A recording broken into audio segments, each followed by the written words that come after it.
이 작업은 제가 이제 자라온 도시 그리고 곁에 있던 공단이라는 공간을 이제 촬영하면서 시작이 되었는데요. 저는 어릴 적부터 공단에서 살아왔고 그 부모님 그리고 이웃들이 다 산업단지로 출퇴근하는 모습을 보며 살았지만 그 공간을 깊게 들여다볼 기회가 없었는데 제가 군복무 대신 산업체 근무를 하며 3년간 이제 공단 속으로 출근을 하게 되었습니다.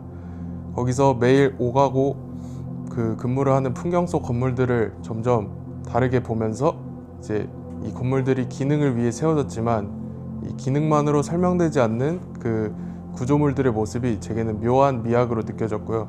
그때부터 공단의 얼굴을 새롭게 담아보고 싶다는 생각으로 작업을 시작하게 되었습니다.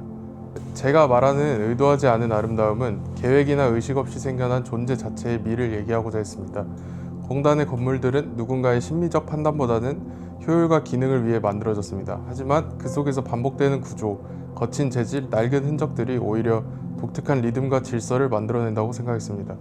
저는 그런 순간에 진정한 미적 가치가 드러난다고 생각하고, 즉 누군가 꾸미지 않고 스스로 생성되는 아름다움이 제가 추구하는 의도하지 않은 아름다움이었습니다.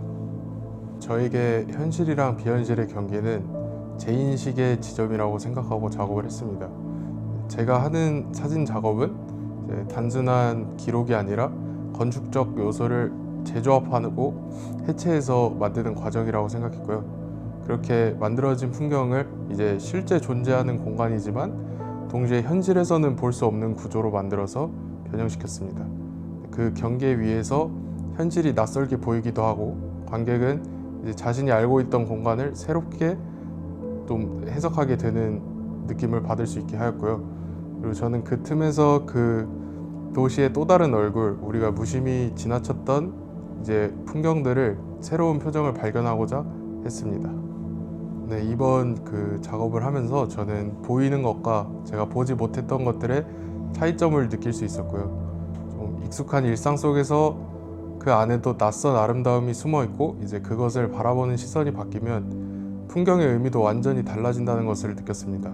이제 이전에는 그저 회색빛 산업 공간으로만 보였던 공장 단지들이 이제는 시간과 흔적이 켜켜이 쌓여 약간 조형적인 무대로 저에게 다가왔습니다. 결국 또 예술은 새로운 시선으로 일상을 다시 읽는 일이라는 걸 느낄 수 있는 작업이었습니다.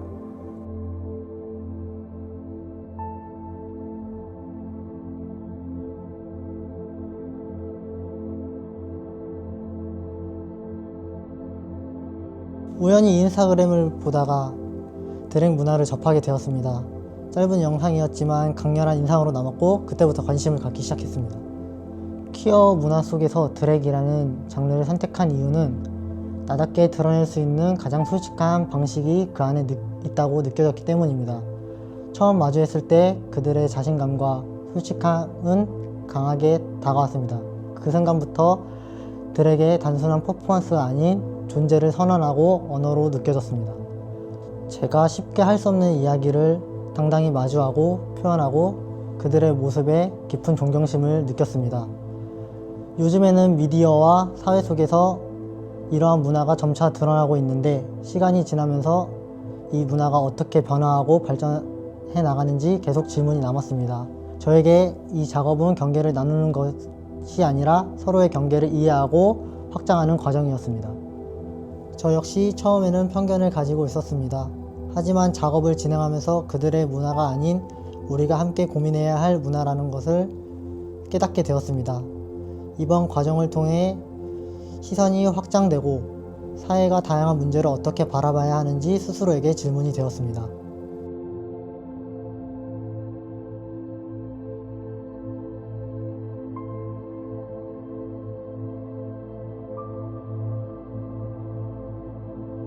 이 작품은 일상적인 공간에 촬영이라는 작은 사건이 끼어드는 순간을 포착하는 데서 시작되었습니다. 사람들의 시선을 모으고 그 시선의 결합을 한 장면에 담는 것이 이 작업의 핵심이었어요. 촬영이라는 행위가 일상에서 개입하는 순간에 대한 관심이 생기면서 저는 이 작업을 시작하게 되었습니다. 사진에서 보이듯이 카메라나 조명을 사람이 오가는 거리나 광장에 두었습니다. 촬영 장비를 이용하여 촬영이라는 행위를 임의적으로 만든 거죠. 그렇게 그 공간을 잠시 스테이지처럼 만들어 놓으면 지나가던 사람들이 자연스럽게 그 장면을 바라보게 됩니다. 저는 그렇게 그 공간을 지나간 사람들의 시선을 하나의 화면에 모으는 작업을 진행하고 있습니다. 촬영이라는 행위는 우리 모두에게 너무 익숙한 일이지만 길거리에서 누군가가 촬영하는 순간이 우리 눈앞에 들어오게 되면 우리는 그 공간에서 발생한 작은 사건을 의식하게 됩니다. 이 작업은 촬영이라는 사건을 의식하는 그 순간을 탐구해보는 작업입니다. 일상적인 공간은 잠시 동안 무대처럼 꾸민 장소가 됩니다. 상황을 만들어 사람들의 시선을 모으고 그 시선들이 하나의 지점에 집중되는 모습을 만들어 보고 싶었어요. 결국 촬영은 단순한 기록을 넘어서 그 사람들이 무엇을 보고 어떤 의미인가를 생각하게 하는 시각적인 장치입니다. 이번 전시를 준비하면서 제가 깨달은 건 사람들의 시선이 어떠한 힘을 만들어내는지에 대한 것이었어요. 시선이 집중되면 공간이 하나의 무대처럼 힘을 얻지만 반대로 몇 사람만 다른 곳을 바라봐도 그 집중된 힘이 금방 흩어진다는 걸 알게 되었죠. 결국 이 작업은 단지 시간을 기록하는 것뿐만 아니라 그 시선이 모이고 흩어지는 그 미묘한 흐름을 포착하는 과정이었다고도 말할 수 있었던 것 같습니다.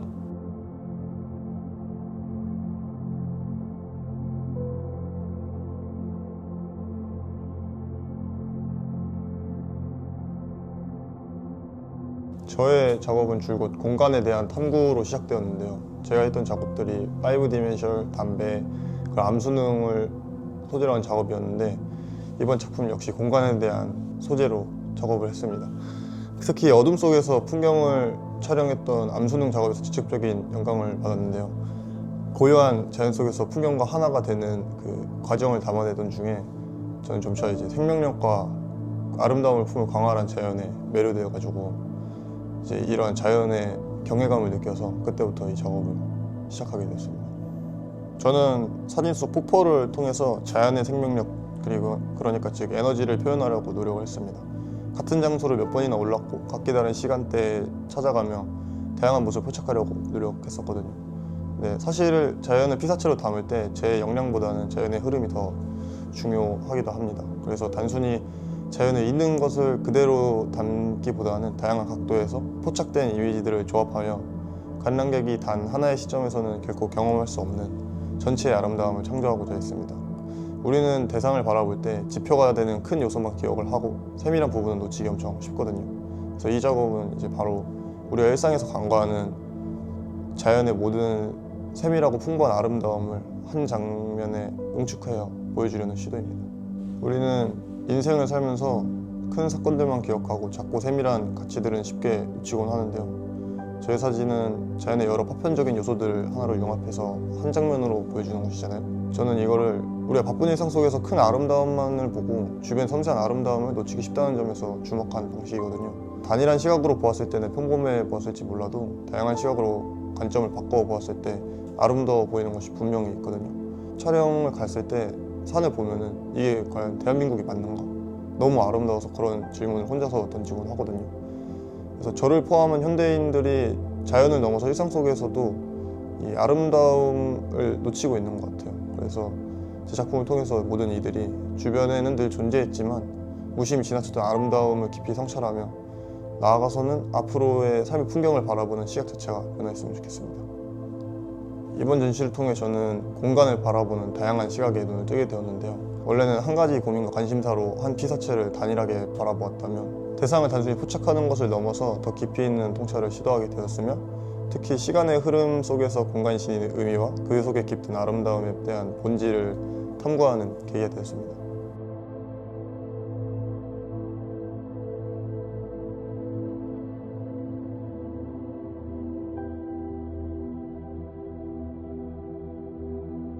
지금까지 거쳐왔던 되게 많은 사람들에게서 들은 언어들에 대한 기억에서 시작된 것 같아요. 제가 10대 시절부터 되게 수많은 사람들과의 대화를 거쳐가면서 그들의 말에 약간 남들보다 조금 더 약간 혐오감을 많이 느끼면서 살아왔던 것 같거든요. 제가 약간 사춘기를 보내던 시절부터는 점차 자극적인 콘텐츠들이 쏟아져 나오기 시작했고 점점 사람들이 자신들의 목소리를 아끼지 않게 된다고 생각을 했어요. 그래서 약간 말을 함부로 하는 사람들에 대한 혐오가 생겨서 저 또한 제가 약간 말로써 어떤 업보를 쌓지 말자고 약간 강박에 가까운 마음을 가지게 되었어요. 나는 떳떳한가? 약간 내가 내뱉는 모든 언어들을 불특정 다수에게 부끄럼 없이 전부 보여줄 수 있나? 이런 물음들이 떠올랐던 것 같아요. 그래서 그런 물음들은 결국 내가 남기는 말의 흔적에 대한 호기심이라고 생각했고, 작업은 이제 그 모든 흔적들을 수집하는 것에서 시작되었어요. 꿈을 하나 꿨거든요. 전시를 보는 꿈이었는데 전시장에 영수증들이 되게 가득 늘어뜨려져 있는 모습이 꿈에 나왔었어요. 잠에서 깨어서 약간 생각해보다가 영수증이라는 오브제가 우리가 내뱉는 말과 되게 비슷한 성질을 많이 가지고 있다는 생각이 들었어요. 비물질적인 그 언어라는 것과 물질적 오브제인 영수증을 결합해서 한번 만들어 보자라는 생각이 들었던 거예요. 지출은 빚을 쌓고 말은 업보를 쌓는 거잖아요. 그래서 하루 동안에 내 업보의 결산을 물질적 오브제로 만든 거예요. 제 말을 기록하기 시작하고 처음 텍스트로 변환을 해서 그걸 데이터로 만들어서 제가 봤을 때 제일 먼저 든 생각은 사실 되게 하루 동안 많은 글자를 내뱉고 있구나, 그러면 살고 있구나라는 생각이 들었어요. 정리한 데이터들을 물질적 오브제, 그러니까 영수증으로 만들었을 때 하루에 평균적으로 1.5m 정도의 영수증이 만들어진단 말이에요. 근데 그 내용들을 보니까 정작 내 머릿속에 남는 내용은 약간 10%도 안 되는 것 같은 기분이 들었어요. 나머지는 그냥 없어지는 거죠. 나는 떳떳하게 내 언어들을 보여줄 수 있나? 라는 물음들에서 시작했다고 말씀을 드렸잖아요. 천천히 내가 말하는 내용을 살펴보니까 되게 내용을 공개하기 약간 망설여지는 부분도 꽤 있다는 것도 느끼게 되었어요. 그리고 녹음기를 달고 생활하니까 내가 내뱉는 말에 대해 조금 더 생각하고 말을 한 것 같기도 해요. 결국 내가 말하는 것과 제 행동을 아무도 기억하거나 보지 못해도 나 자신만큼은 항상 듣고 내 행동을 기억하고 있다는 것을 다시 깨닫게 된 것 같아요. 내가 작업을 진행할 때 흥미를 느낄 수 있는, 재미를 느낄 수 있는 작업이 뭐지? 이런 것들에 대해 다시 생각을 해보게 된 것 같아요. 자기 자신에 대한 말들을 풀어내는 것들이 좋은 작업에 있어서 중요하다는 것을 느끼게 된 것 같은데, 자기가 약간 어떤 것으로 인해서 상처들이 있고 그 문제들에 대해 깊이 생각하고 탐구해 볼 때 좋은 작업이 나올 수도 있겠다, 그런 점을 느끼게 된 것 같아요.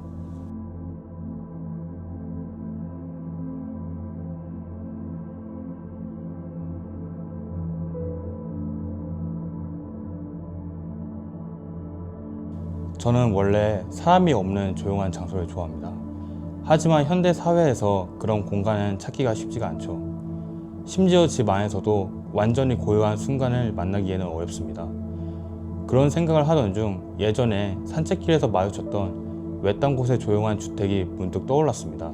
오랫동안 방치된 듯 했지만 이상하게도 그 근처에만 가면 복잡한 세상에서 벗어난 듯한 모야한 평온함이 느껴졌습니다. 결국 저는 그런 버려진 건물 속에서 세상의 소음과는 다른 고요함을 발견하게 되었고, 그 감정이 이번 작업의 출발점이 되었습니다.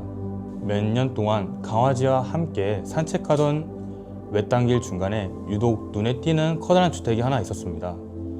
겉보기엔 아무도 살지 않는 듯 했고 밤이 되어도 불은 켜지지 않았죠. 게다가 집 주변은 펜스로 둘러져 있어서 들어갈 수도 없었습니다.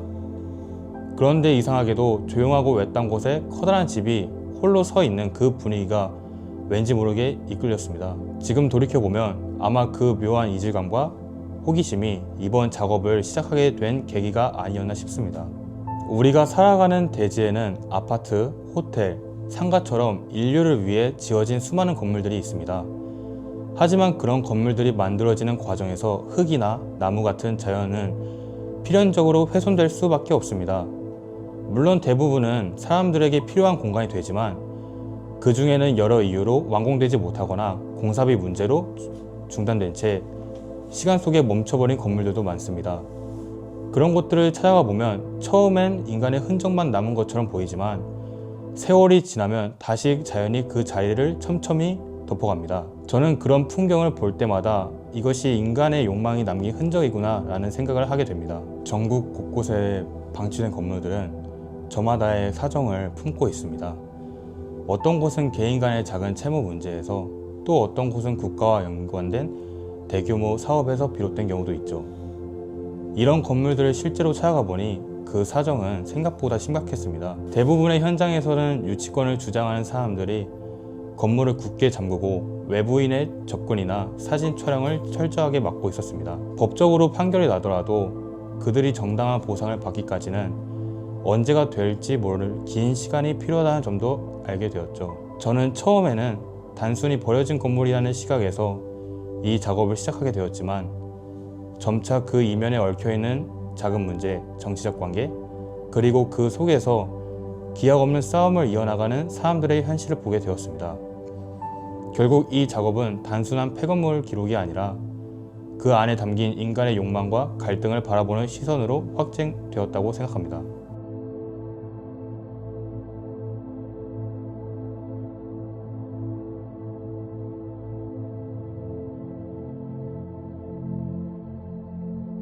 이 작업은 대화를 하면서 느꼈던 말과 표정이 같은 의미를 가리키지 않는 순간에서 출발했는데요. 개인적으로 한동안 소리가 잘 들리지 않았던 시기가 있었는데 그때부터 사람의 얼굴, 표정의 움직임이 훨씬 크게 저한테 다가왔던 것 같아요.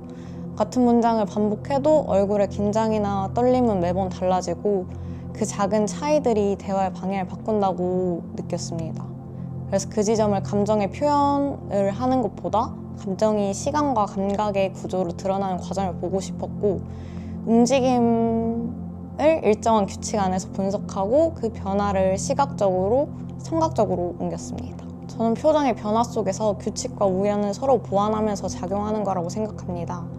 얼굴의 움직임에는 일정한 규칙이 있지만 같은 표정이라도 근육의 긴장, 속도, 방향은 매번 다른 것처럼 우연히 개입된다고 생각해요.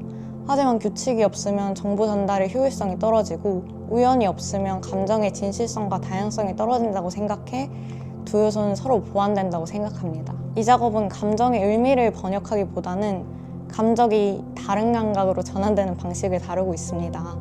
같은 말을 반복해도 얼굴은 매번 다르게 움직이고 그 차이가 감정의 결을 만들어냅니다. 저는 그 움직임을 데이터로 변환하고 다시 소리로 옮겨질 때 일어나는 형식의 변화에 주목했습니다. 얼굴의 움직임이 하나의 언어처럼 해석되는 것이 아니라 시간과 감각의 구조 안에서 새롭게 구성되는 과정을 보여주고 싶었습니다. 그래서 이 작업은 번역이라기보다 감정이 다른 감각 속에서 형태와 리듬으로 나타나는 것을 탐구한 것이라고 생각합니다. 저희는 대화 속에서 무의식적으로 서로의 표정을 읽고 반응하는데 사실 생각해보면 너무 당연한 거지만 그 안에 어떤 구조가 있는지는 생각하지 못합니다. 그래서 그걸 읽어보기 위한 작업이었는데 작업을 하다 보니까 그 구조를 설명하기에는 너무 많은 우연이 있고 그걸 데이터로 온전하게 표현하기 어렵다는 걸 알았습니다.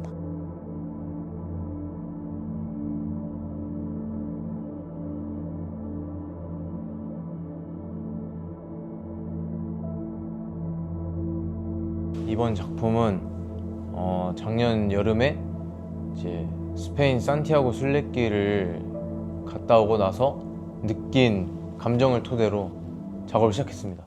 무언가가 극적으로 바뀌었다기보다는 제가 바라보는 세상의 시선이 조금 더 좋은 방향으로 변해가고 있다는 느낌이 들었습니다. 사진적인 태도보다는 삶을 대하는 마음가짐이 서서히 바뀌었다고 느꼈고 이제 그 변화가 제 사진에도 자연스럽게 녹아들어 있다고 생각을 합니다. 완주를 마쳤을 때는 이상하게도 끝났다는 아쉬움이 남았는데요. 이제 제가 더 걸어야만 할 것 같은 기분이 들었어요. 그래서 그 감정 자체가 이 여행이 제게 얼마나 깊은 영향을 주었는지 증명할 수 있는 것 같아요. 그리고 그때의 기억이 여전히 매일을 살아가는 힘이 되어주는 걸 느낍니다. 저는 청춘이라는 단어를 다시 정리해보고 싶었어요. 끝나가고 있다고 생각했던 청춘은 사실 아직 끝나지 않았고 앞으로도 마음가짐에 따라 계속 이어질 수 있는 거라고 느꼈습니다. 저에게 젊음이란 활력이라고 생각하는데요. 단순히 몸의 활발함이 아니라 이제 마음속에서 움직이는 열정과 에너지 같은 거라고 할 수 있을 것 같아요. 그래서 그 에너지가 다하지 않는 한 우리는 여전히 젊다고 믿고 싶습니다. 순례길 여행 갔다 오고 나서 저 혼자만 느끼고 있던 그런 감정이나 기분들을 좀 작업을 진행하면서 좀 더 정확하게 제가 느끼고 정리를 할 수 있었던 것 같습니다.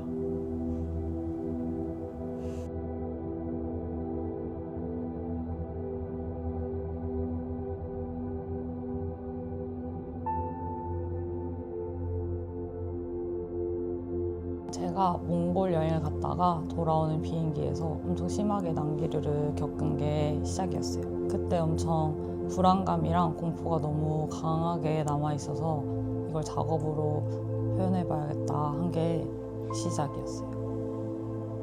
좌우로 엄청 흔들리다가 갑자기 급강하를 했는데 처음에 엄청 짧게 떨어지다가 마지막에는 진짜 체감으로는 한 10초 정도 계속 떨어졌거든요. 난기류 때문에 비행기가 뭐 추락하지 않는다는 거를 머리로는 알고 있는데 몸으로 느껴지는 공포로는 진짜 죽을 것 같다는 게 느껴져서 그게 너무 무서웠고 저는 일단 계속 울었고 제 뒤에 있는 사람들은 이제 막 호흡곤란으로 스튜어디스 호출도 하고 다들 막 소리 지르고 그랬었어요. 죽을 것 같다고 그렇게까지 크게 느낀 거는 처음이었는데 주마등처럼 뭐가 지나간다 이런 걸 많이 들었는데 그런 거는 하나도 없었고 그냥 그 순간의 공포가 너무 컸던 것 같아요. 무서운 거. 그 일이 있고 나서 버스만 타도 무섭고 지하철만 타도 무섭고 조금만 진짜 흔들리기만 하고 어디 갇혀있는 느낌만 들어도 너무 무서워가지고 근데 그게 너무 일상적인 공간들에서 계속 그런 불안이랑 공포가 생기니까 일상생활이 너무 어려워서 이거를 직접 마주하고 해소하지 않으면은 몸에 힘이 너무 많이 들어가니까 너무 힘든 거예요. 계속 그 긴장하는 상태가 이어지는 게.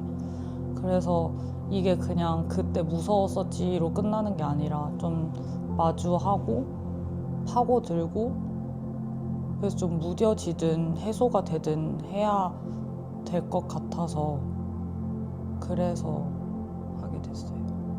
일단 불안을 담고 있는다는 거를 비유적으로 표현했을 때 그냥 뭐 담는다는 것 때문에 바로 상자가 떠올랐고 모양의 형태나 이런 걸로 어떤 의미를 또 새로 만들고 싶진 않아서 그냥 노멀한 형태의 상자를 선택을 하게 됐어요.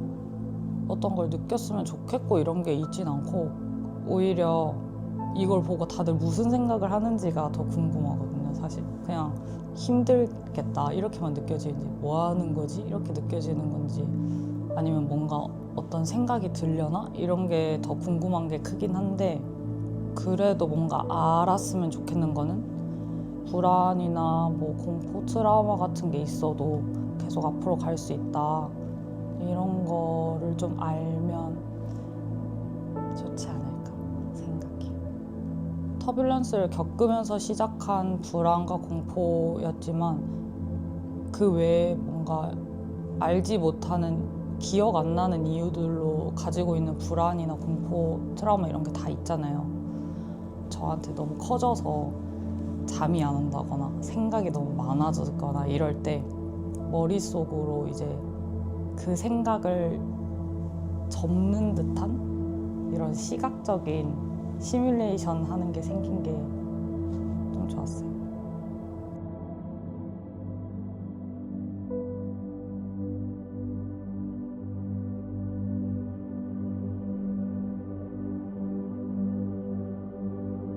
제 작업은 긴장감이라는 감정을 표현하는 데서 시작됐습니다.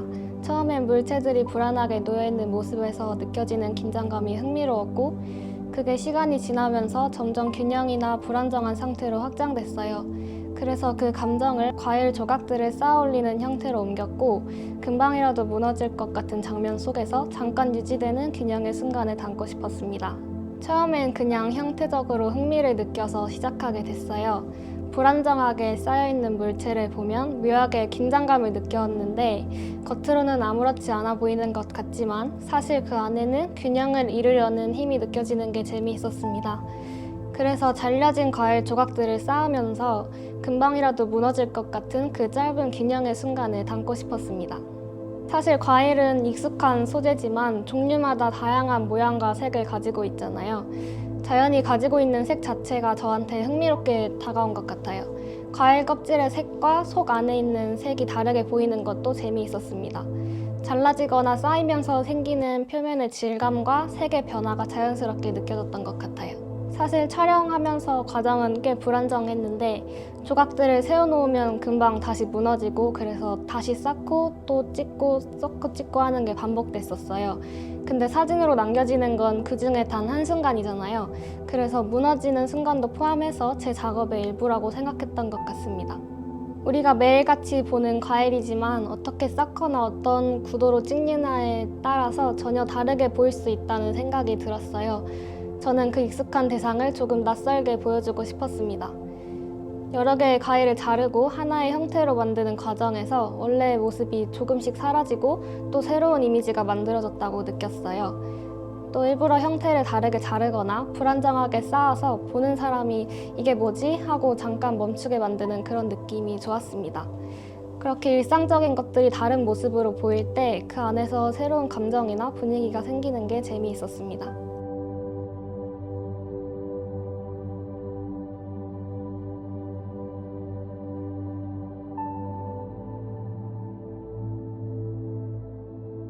예전에 있던 엄마 일기장을 보고 예전 동네에 호기심이 생겨 가보게 되었습니다.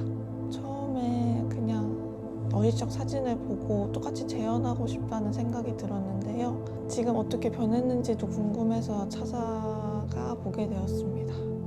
흐릿함을 시각화하기 위해서 이미지 2개를 교차했는데요. 오래된 시간의 그리움과 시간이 만들어낸 거리감을 함께 느껴지게 하기 위해 노력했습니다. 저한테 기억은 사라지지 않은 잔상인데요. 저의 작업은 희미해진 흔적을 다시 불러일으키는 과정이라고 생각합니다. 과거의 영향이 현재의 삶에 굉장히 많은 영향을 끼친다는 걸 알게 되었습니다.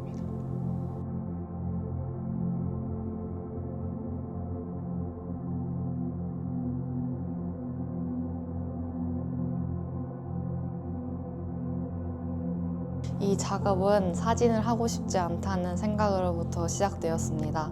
사진을 찍고 보여주고 평가받는 과정에서 본능적인 피로감을 느껴온 것 같습니다. 결국 타인의 시선으로부터 멀어지고자 하였고 그 방법으로 아무도 보지 않기를 바라는 사진을 시작하게 되었습니다. 사진을 전공하는 사람으로서 작업에 의무감이 들기도 하였고 무엇보다 더 이상 촬영하는 것을 더 피할 수 없는 순간이 왔습니다. 촬영 전에는 제 사진을 교수님께 보여드리는 것조차 싫었는데 전과 후를 딱 반으로 나누어 감정을 말하기는 어렵지만 불편하게 생각했던 감정을 촬영하고 나니 오히려 보여주는 것에 대한 거부감이 점차 줄어들었습니다. 결국 이 모순적인 상황이 저에게는 거부감을 해소하고 나아가는 과정이 된 것 같습니다. 먼저 본능적으로 누구나 아파하고 거부 반응이 드는 시각적인 것에 집중했습니다. 깨진 유리라든지 사람이 아프다고 느끼는 순간들을 담았습니다. 또 클로즈업을 통해서 다른 곳에 시선이 분산되지 않고 제가 의도한 불편한 부분에 시선이 집중되도록 촬영하였습니다. 이 작업을 통해 남기고자 하는 목표는 제 사진을 남들이 안 보는 것입니다. 제가 만들어낸 불편함으로 관람자들이 제 사진을 외면할 때 의도가 완성되니 최대한 불편함을 느끼며 제 사진을 외면해 줬으면 좋겠습니다. 가장 큰 깨달음은 사진을 거부하는 행위 자체를 하나의 표현 방식으로 사용할 수 있다는 것을 알게 된 것 같습니다. 이전에는 피하기만 했던 저의 불편함과 회피하고 싶은 감정을 직접 사진에 투영했습니다.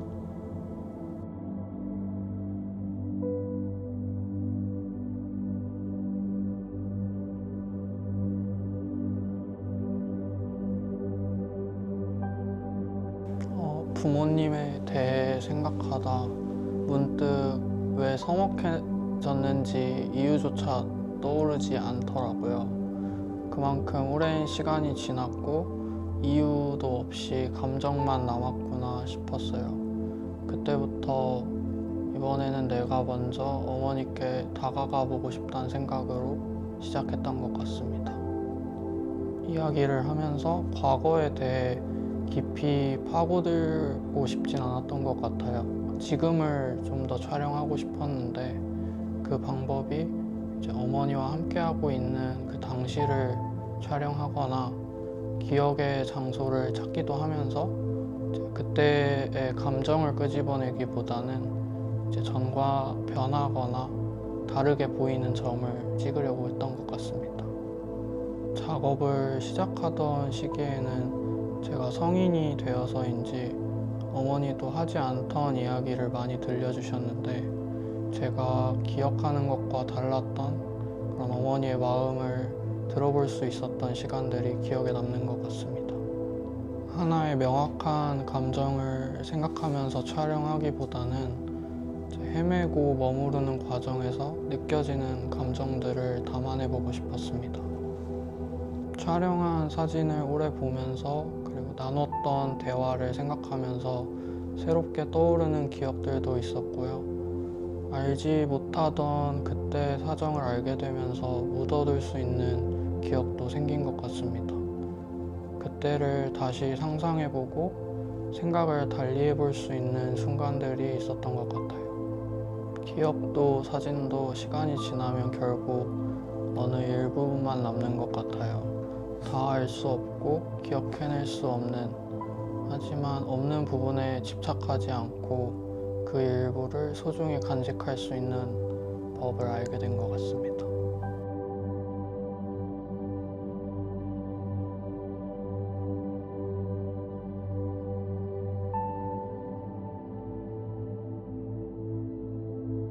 평소 자연 속에서 보내는 시간을 좋아해서 그러한 관심이 환경으로 이어졌고, 자연 환경에 있어 중요한 역할을 하는 습지에 대해 이야기해보고 싶어서 이번 작업을 시작하게 됐습니다. 두 개의 생태계가 접하며 하나의 환경을 이루는 전이지대라는 점이 저에게 흥미롭게 다가와서 주제로 삼게 되었습니다. 도심에서는 보기 어려운 수달이나 삭 같은 습지에서만 사는 동물들을 만나게 돼서 신기하기도 하고 깜짝 놀라기도 해서 저한테는 되게 인상 깊은 순간으로 남았습니다. 작업 초반에는 습지의 어떤 모습을 담아야 할지 정하지 못해서 전체적인 풍경을 위주로 촬영했습니다. 이후에 습지를 거주 공간으로 바라보려는 관점의 전환이 현장에 더 들어가서 그곳에 사는 생명체들, 즉 거주자들에 집중해서 촬영할 수 있게 만들어 주었습니다. 습지를 구성하는 수문, 토양, 식생 이 세 가지 구성 요소들이 프레임 안에 최대한 잘 구성돼서 제가 말하고자 하는 관점이 잘 전달될 수 있도록 그 부분을 신경 쓰면서 촬영했던 것 같습니다. 근데 이번 작업을 통해서 환경과 생태에 더 많은 관심을 가지게 되었고, 습지 안에서 촬영했던 경험들이 저에게 큰 의미가 되어서 앞으로도 이런 주제들로 촬영해보고 싶습니다. 전시를 준비하면서 작업은 촬영에서 끝나는 것이 아니라 어떤 공간에서 또 어떤 방식으로 보여줘야 할지에 대해서 고민하는 것 또한 굉장히 중요하다는 것을 알 수 있었습니다.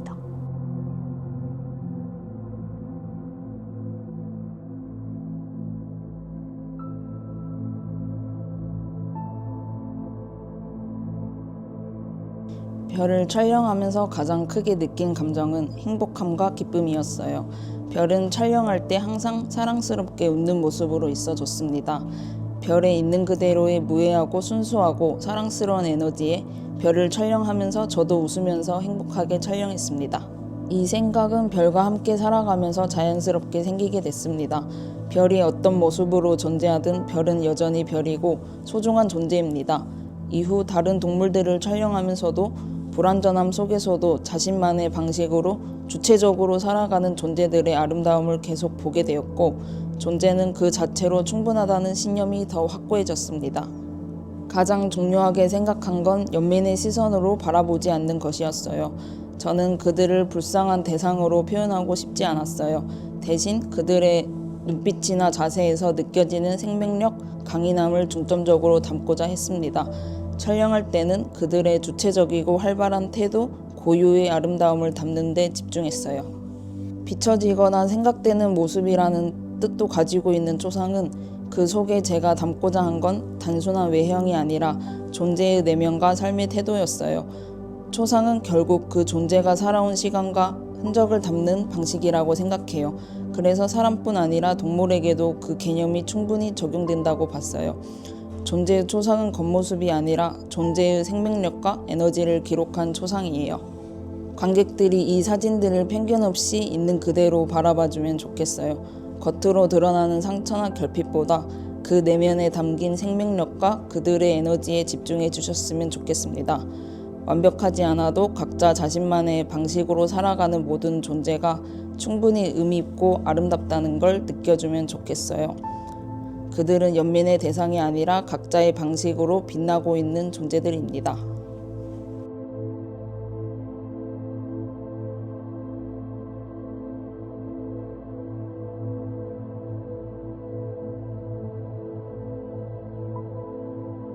When I moved to Korea for college, I experienced cultural differences, physical distance, and new relationships.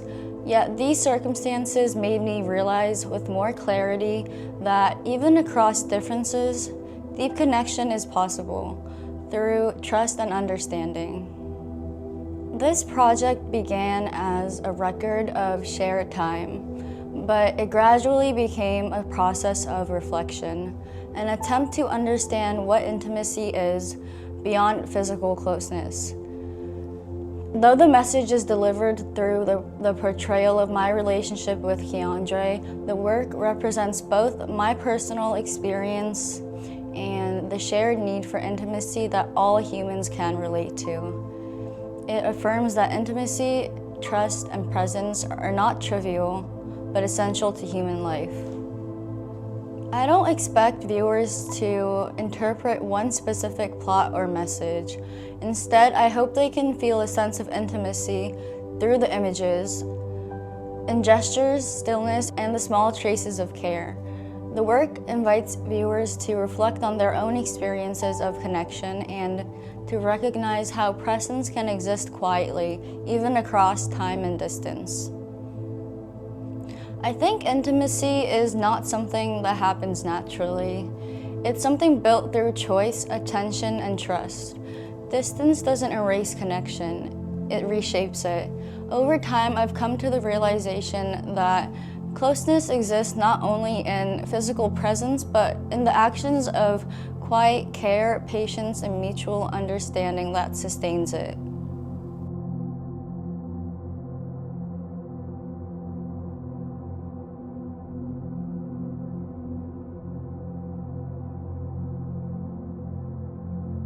되게 사소한 경험에서 시작되었는데요. 작년에 여러 일들이 한 번에 터지면서 힘들었던 적이 있었어요. 매일이 무기력하고 벌어진 일들을 하나하나 해결해 나가야 된다는 게 좀 막막하고 힘들었거든요. 근데 올해로 들어서면서 작년을 돌아봤을 때 그때 되게 커다랗게 보였던 일들이 사실 별거 아니었구나.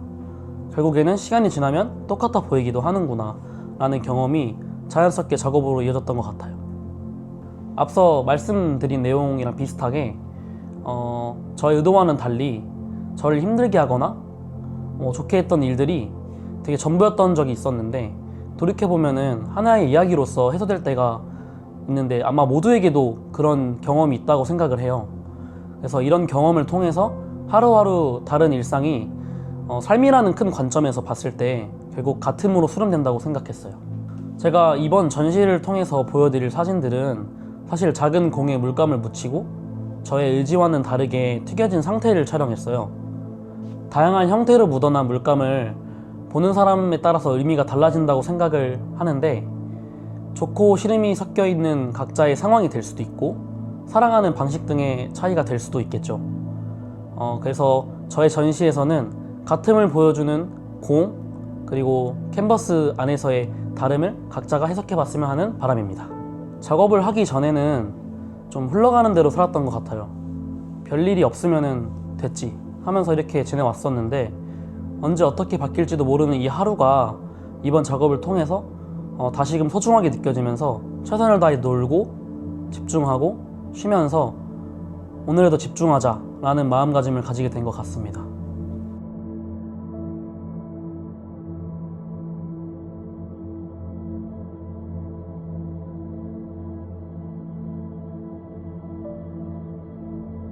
이번에 보여드릴 R&R 작업은 우연히 영상 플랫폼에서 미군 위안부라는 제목의 단어를 본 것이 계기가 되어 시작되었습니다.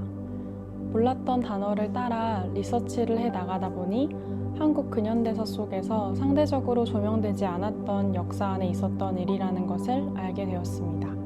처음에는 우연히 만난 한 단어에서 시작되었지만 점점 더 많은 기록과 증언을 찾아보면서 왜 이 이야기는 이렇게 조용한지, 또 이 근현대사 안에서 공론화가 많이 되지 않았는지라는 질문이 생겼고, 그때 느꼈던 감정은 단순한 호기심이 아니라 부채감과 연대감이었습니다. 그녀들이 단지 역사 속 피해자가 아니라 삶을 이어나가기 위해 매일을 살아간 존재라는 사실을 사진으로 전하고 싶었습니다. 두레방에서의 시간은 저에게 촬영보다는 관계와 소통에 대해서 배우는 시간이었습니다. 무엇보다 인상 깊었던 건 그곳의 자원활동가 분들이었는데요. 그분들은 오랜 시간 동안 여성들의 옆에서 누군가를 돕는 사람이라기보다 같이 살아가는 사람으로 존재하고 계셨습니다. 그런 모습을 보면서 제가 다루는 주제가 단지 과거의 일이 아니라 지금도 계속 이어지고 있다는 것을 느낄 수 있었습니다. 사진을 찍는 저한테 기록의 윤리가 무엇인지 다시 생각하게 되는 계기가 되었습니다. 이번 전시를 준비하면서 저는 기록한다는 행위가 얼마나 윤리적이고 중요한 일인지 복합적이구나라는 것을 배웠습니다. 두레방에서 봉사활동을 하면서 그분들을 직접 마주했을 때 그분들의 삶이 단지 과거의 이야기가 아니라 지금도 여전히 현재 진행형이라는 사실을 깨달았습니다. 사진을 찍는 저의 시선이 누군가의 아픔을 다시 드러내는 일이 되지 않도록 그저 듣고 기다리고 바라보는 태도로 머물러야 한다는 것을 배웠습니다. 또한 전시를 준비하면서 거리두기와 공감 사이의 균형을 많이 고민했는데요. 사진을 통해서 역사와 개인을 연결하려면 저 스스로도 내면의 감정을 정직하게 들여다봐야 됐습니다. 그 과정을 통해서 작가로서의 저뿐만 아니라 한 사람으로서의 저 자신도 좀 더 단단해진 것 같습니다.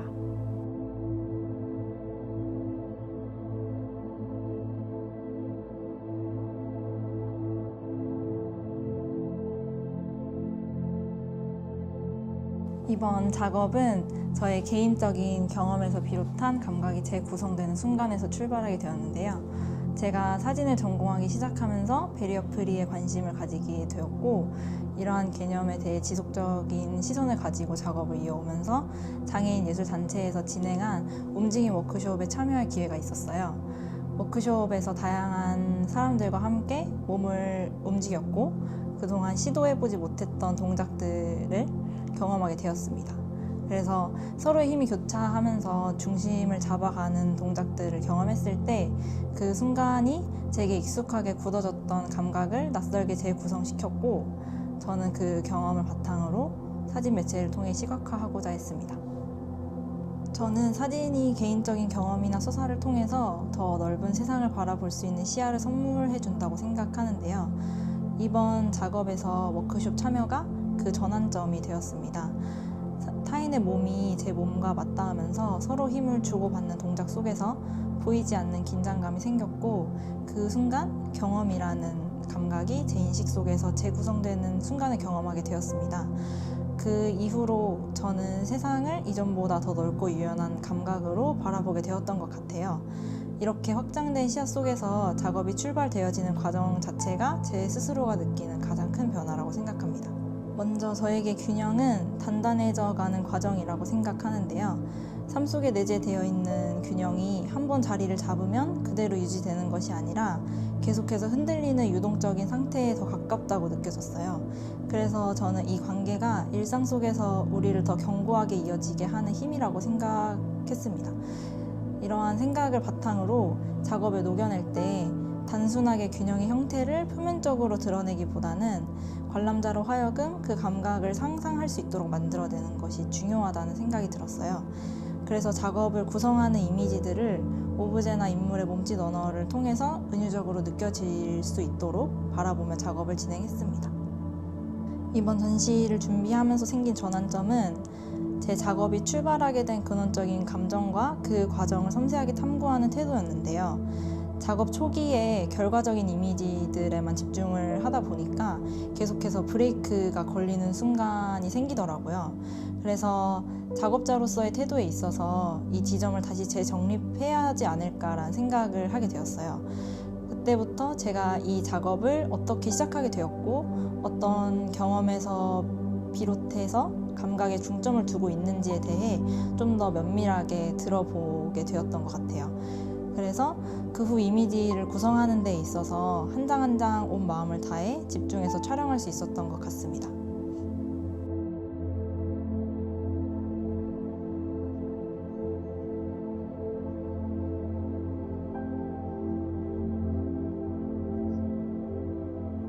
일단 제 개인적 경험에서 시작된 작업인데요. 2년 전에 20살이 끝나갈 무렵쯤이었는데 시야가 점점 희뿌해지더라고요. 윤부 결핍이라고 하셨는데 명확한 원인이랄 것이 없었고 매일 달라지는 시각은 불안과 낯섦을 동시에 주더라고요. 보이던 것이 점점 선명함을 잃어가는 상황에서 이 감각을 외면하기보다는 바라봐야겠다라는 생각을 했고 말로서는 설명하기 어려웠던 부유하는 무언가들을 이미지로 풀어내 가면서 스스로 정리해 나가고 싶은 마음에 이 작업을 시작하게 된 것 같습니다. 당연하게 보였던 것들이 희뿌해지는 과정 속에서 본다라는 것은 되게 여리고 연약한 것들을 조심스럽게 한데 모아서 더듬어 보는 그런 작은 몸짓 같은 거라 느꼈던 것 같습니다. 아무리 들여다보기 쉽지 않은 감정이라도 외면이 필요할 때가 있고 외부로 끌어올려서 온전히 바라봐야 할 때가 있는 것 같아요. 그래야 그 감정의 온도를 잘 알고 그래야만 또 흘려보낼 수 있는 것 같습니다. 작업이라는 것은 제가 생각했을 때 무언가에 대해 사유하게 하고 또 어떠한 형태로든 표현되고 그러면서 생각과 작업이 점점 확장되고 하는 것 같은데 그렇게 진득하게 사유해보기 시작한 것, 그 과정에 발을 디딘 것이 사소하지만 큰 전환점 같은 게 아니었나 하는 생각이 들어요. 또 결국에 이렇게 감정의 얼굴을 찾아가는 것이 하나의 회복의 과정이 아니었나 하는 생각도 같이 들었던 것 같습니다.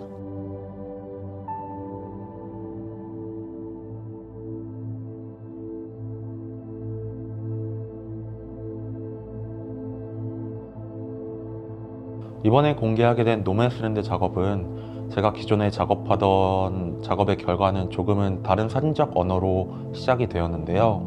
저는 기존에 한 장의 이미지 그리고 하나의 사건을 담는 것에 기존 작업에 중점을 뒀다면 노맨스랜드는 하나의 풍경 또는 하나의 서사를 천천히 그리고 오래 바라본다는 관점으로 시작하게 된 작업입니다. 전통적으로 지도라고 한다면 정확한 좌표값을 기반으로 한 것의 모음이라고 생각을 하는데요. 제가 이 노맨스랜드 작업 노트에서 서술한 사진적 지도라는 건 사진들이 정확한 좌표값을 가지고 하나의 위치에 있는 것이 아니라 그 사진들이 모두 모였을 때 첫 번째 사진부터 마지막 사진까지를 모두 읽으면은 그것이 하나의 사진적 지도로 읽힌다는 식으로 제가 작업을 구현을 했습니다. 군사학교의 경험은 제가 사진을 처음 시작할 때 얘기할 때 떼놓을 수 없는 이야기인데요. 저는 군사학교를 다니면서 한 국가가 가진 그 힘이 잘못 사용되거나 그 힘이 가진 오류에 대해 생각을 해본 적은 적었던 것 같아요. 그런데 군사학교에서 수업을 들으면서 이 국가적인 힘이라는 게 한 개인이 구현할 수 있는 힘보다 훨씬 큰 것이라는 걸 깨달았고 개인은 결국 국가에 종속될 수밖에 없다는 것을 깨달았어요. 그럼 과연 국가란 무엇인가, 국가가 가진 힘이 무엇인가 라는 고민을 제가 군사학교를 다니면서 계속 하게 되었고 군사학교 내에서 제가 수학한 여러 과목들을 들으며 국가에 대해 가지고 있던 신념이 무너지는 사건이 있었습니다. 그래서 그 사건 이후로 그럼 세상의 어떤 면을 제일 잘 보여줄 수 있는 매체는 무엇일까 생각을 해봤을 때 그게 사진이라고 믿었고 그래서 포토 저널리즘을 기반으로 사진을 시작하게 되었는데요. 그래서 지금의 제 작업을 얘기할 때 군사학교에서 제가 믿었던 신념과 그 신념이 깨지는 과정이 제 작업을 설명할 때 빼놓을 수 없는 키워드라고 그렇게 생각을 합니다. 노맨스랜드 작업을 하면서 항상 작업의 결과물이 책으로 보여줬을 때 가장 효과적이라고 생각을 했었는데요. 제가 이번 연도에 작업을 처음 공개하고 졸업 전시와 기타 전시들을 준비를 하면서 전시의 형태로 보일 수 있는 작업의 언어가 책과는 완전히 다르구나, 그리고 책의 서사와는 완전히 다른 감각을 느끼게 해줄 수 있다는 걸 생각을 했고요. 이번 졸업 전시를 준비하면서 전시의 언어를 배울 수 있는 그런 시간을 보냈던 것 같습니다.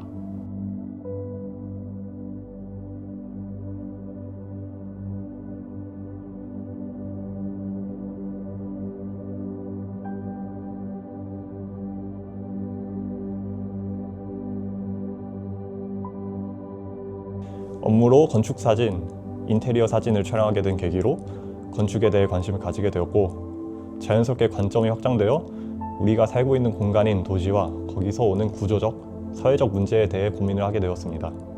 친구와 도쿄 여행을 다녀와서 얘기를 한번 나눈 적이 있었습니다. 한 친구는 마치 서울을 거대하고 그리고 빽빽하게 옮겨놓은 것 같다고 느낀 반면에, 또 다른 친구는 간판만 봐도 역시 우리나라랑 다르다 라는 상반된 의견을 말한 적이 있었습니다. 근데 여기서 저는 우리가 다름을 인지하는 것이 과연 구조적인 차이인지 아니면 간판이나 텍스트와 같은 기호적인 요소인가에 대해서 고민하게 되었습니다. 그러나 그 차이를 인식하게 해주는 기호, 기표, 기위와 같은 요소들을 한번 지어봤더니 우리가 생각보다 매우 유사한 시스템 속에서 살아가고 있다는 사실을 깨닫게 되었고, 그 유사성이 흥미롭게 다가와서 이렇게 작업을 하게 되었습니다. 1960년대, 70년대 우리나라는 빠른 경제 발전과 함께 급격한 도시화 과정을 거쳤습니다. 이때 일본의 도시 정책과 개발 구조를 참고하게 된 결과 아파트와 같은 공공주택 단지와 그리고 좁은 대지에 수직적으로 밀집된 건축물 등 구조적인 형태는 상당히 유사점을 가지고 있었습니다. 그러면서도 지진이 많은 일본의 특성상 건물의 외장재가 단순하다든지, 그리고 우리나라 같은 경우에는 옥상에 녹색 방수 페인트를 사용하는 것과 같은 그런 세부적인 차이점이 있었습니다. 도시 구조에 관련한 작업을 하다 보니까 아무래도 평소에는 그냥 지나치게 되던 거리를 걷다가도 어떠한 소재나 문제가 있을까 고민을 하게 되면서 그 주변을 자주 둘러보게 되는 습관을 가지게 된 것 같습니다.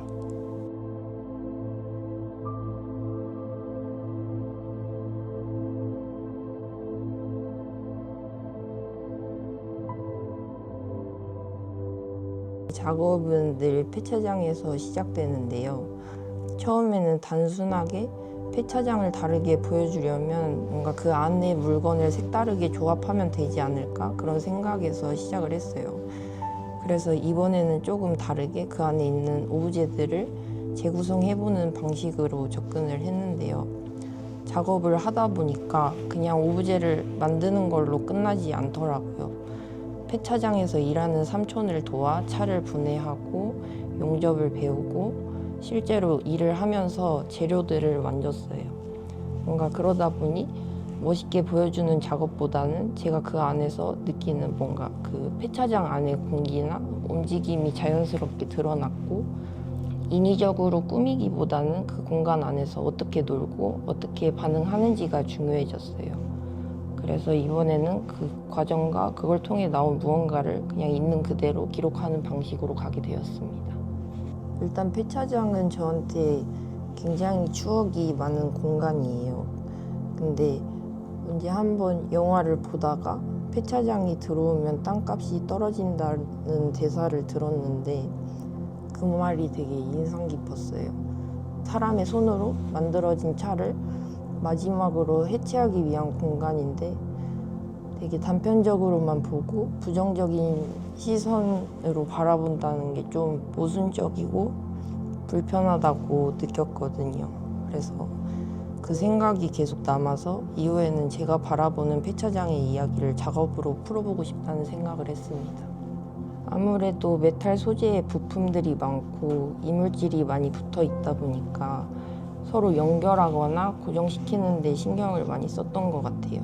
용접을 배우긴 했지만 제가 소재 구별을 잘 못해서 철도 아닌 부품에 용접을 한 적도 많고 막 혼자 화내면서 하고 있는데 지나가던 삼촌이 그거 용접 안 되는 거라고 말해줘서 허탈했던 기억도 있습니다. 그래서 열심히 연결시켜뒀는데도 옮기다가 떨어져 버리기도 하고 그래가지고 연결이나 고정시키는 데 되게 신경을 많이 썼던 것 같아요. 이제 작업을 하면서 초반에는 가볍게 즐기다가 이제 중간쯤 되니까 욕심이 너무 커져가지고 막 마음에 안 들면은 오는 그런 좌절감도 되게 크고 아예 손을 못 댔던 적도 있었거든요.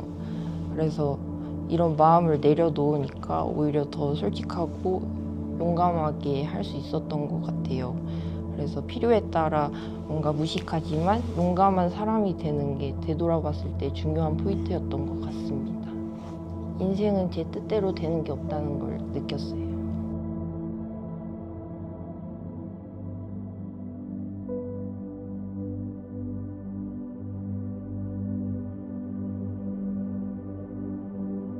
저는 지금까지 부재나 상실을 다루는 작업을 해왔어요.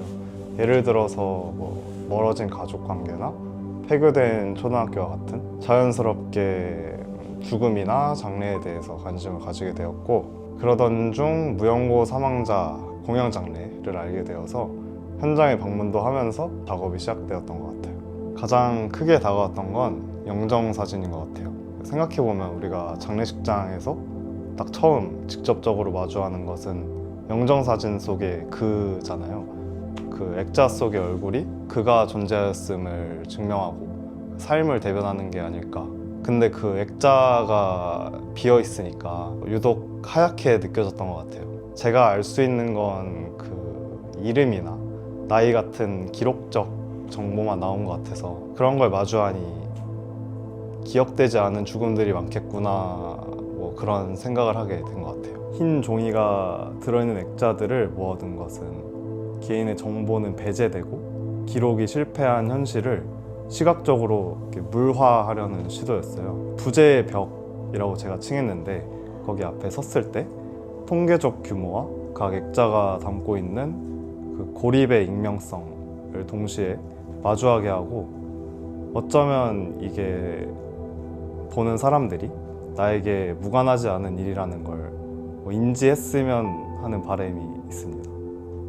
직접적으로 죽음과 관계되어 있는 작업을 하다 보니까 그 환경에 들어서면 때로는 셔터를 누르기 힘들 정도의 감정에 휩싸인 적도 있었어요. 저라는 사람은 죽음에 대해서 되게 무던하게 생각하는 편이었는데 그 현장에 들어가서 직접 마주하니까 어쩌면 내가 그런 것들을 외면하기만 한 것은 아닌가라는 생각이 들기도 했던 것 같아요.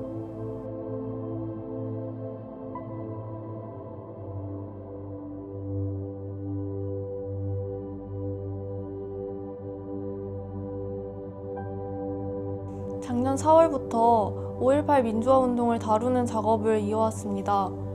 특별한 계기가 있었다기보다는 어릴 때 아빠가 해줬던 이야기가 생각나서 하게 되었는데, 아빠가 어릴 적 아빠의 친구가 계엄군이 왔어, 총을 두두두두 하고 쐈어 라는 말을 반복적으로 했었다고 하셨거든요. 그땐 저도 어려서 잘 몰랐는데 어느 날 그게 불쑥 떠오른 날이 있었어요. 역사책 속 수많은 이야기 중 하나가 아니라 생각보다 나와 가까이에 있구나 처음 알았던 것 같아요. 왜인지는 모르겠는데 궁금한 점도 많았고 그냥 해야겠다고 생각했던 것 같습니다. 처음에는 공간을 중심으로 두고 사적지들을 이제 찾아다니면서 지금은 거기가 어떻게 남아있는지를 보았던 것 같아요.